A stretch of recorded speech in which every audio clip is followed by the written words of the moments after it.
WhatsApp गँग, welcome to Vicks ocean stories. चला ऐकूया देवावरची श्रद्धा या गोष्टीचा भाग 2. तुम्ही ठरवा तुम्हाला ऑपरेशन करायचंय की असंच त्रासात जगायचंय. तर मग त्याच्या आईबाबांनी म्हटलं की ऑपरेशनच करूयात. तर मग त्या डॉक्टरनी म्हटलं, हो मला पण वाटतंय ऑपरेशनच करायला पाहिजे, कारण असं जगण्यापेक्षा तर चांगलंच ऑपरेशन करणं.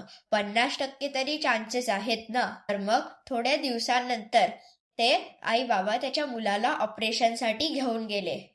तिकडे गेल्यावर त्या डॉक्टरनी बघितलं की ह्यांच्या तोंडावर आत्ताही काही चिंता नाही.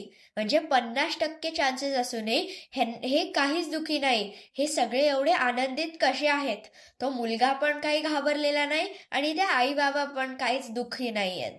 हे कसं? तर मग त्या डॉक्टरनी त्या मुलाला जाऊन विचारलं की तुझं नाव काय आहे? तर मग तो मुलगा म्हटला आनंद. मग तो डॉक्टर म्हटला, म्हणूनच तू एवढा आनंदित आहे, नेहमी असंच राहत जा. मग तो डॉक्टर त्या मुलाला घेऊन ऑपरेशन थिएटरमध्ये गेला.